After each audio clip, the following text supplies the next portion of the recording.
పోయిన 5 సంవత్సరాలు నేను మర్చిపోదాం అనుకుంటున్నాను కానీ అందరికీ గుర్తుండాల్సిన అవసరం ఉంది.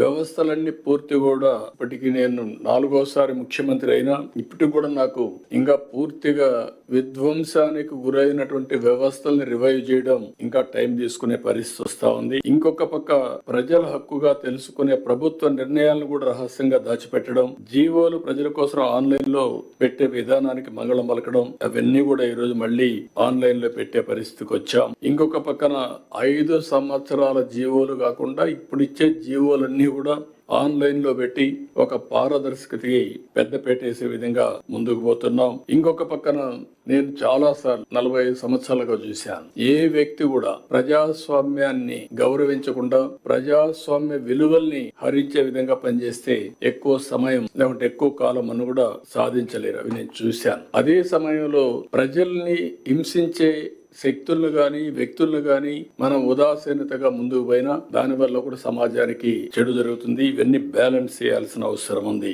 ఒకటే నేను మేమందరూ కూడా విజ్ఞప్తి చేస్తున్నా, ప్రజలందరికీ విజ్ఞప్తి చేస్తున్నా, ప్రజాస్వామ్యాన్ని విశ్వసిద్దాం, రాజ్యాంగాన్ని గౌరవిద్దాం, పూజిద్దాం. ఏ విధైతే ఎవ్వరు కూడా అహంకారంగా మనము లేకుండా అంబేద్కర్ గారు ఆ రోజు ఏదైతే చెప్పారో అలాంటి స్ఫూర్తిని గుర్తుపెట్టుకో ముందుకు పోవాల్సిన అవసరం ఉంది. అదే సమయంలో ఈ రోజు ఏదైతే రాజ్యాంగంలో మనకి ఇచ్చినటువంటి హక్కుల్ని ఎక్కడికక్కడ మరొక్కసారి ప్రతి ఒక్కరు కూడా నెమరు వేసుకోవడమే కాకుండా మీకు తెలిసినంత వరకు దీన్ని పాటిస్తూ 10 మందిని పాటించే విధంగా చైతన్యవంతులు చేయడం కూడా చాలా అవసరం. ఒక్కోసారి తెలుసో తెలియకుండా బాధ్యత కూడా మిస్ అవుతా ఉంటాం. కానీ రిమైండర్ అనేది కూడా, అందుకనే మీరు చూస్తే నేను రిలీజియన్ కూడా ఎందుకు తీసుకొచ్చానంటే, రిలీజియన్ అనేది ఒక నమ్మకం, రాజ్యాంగం అనేది యథార్థం. రాజ్యాంగంలో చేసే పనులు హక్కు వస్తుంది. నమ్మకంతో నేను హిందూయిజం ఆచరిస్తాను, ఆ వారసత్వాన్ని గౌరవిస్తాను, లెగసీ పాటిస్తాను, ఆ లెగసీ కింది వాళ్ళకు కూడా అందజేస్తాం.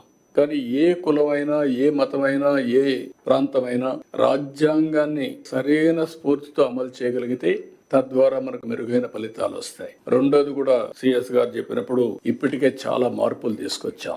ఒక రిటర్న్ కాన్స్టిట్యూషన్ లో మార్పులు ఎప్పటికప్పుడు తీసుకొచ్చాం, కానీ ఆ మార్పులన్నీ మెరుగైన ఫలితాల కోసం తీసుకొచ్చిన మార్పులు కాబట్టి ప్రజలు ఆమోదించే పరిస్థితికి వచ్చారు. ఆ ఫలితాలు గాని దుర్వినియోగం చేసే ఫలితాలు తీసుకొచ్చే సాహసం చేసుంటే మళ్ళీ ఓటు హక్కు ద్వారా వాళ్ళని ఎక్కడికక్కడ నియంత్రణ చేసేవాళ్ళు. ఆ విషయం కూడా మనం గుర్తుపెట్టుకోవాల్సిన అవసరం ఉంది.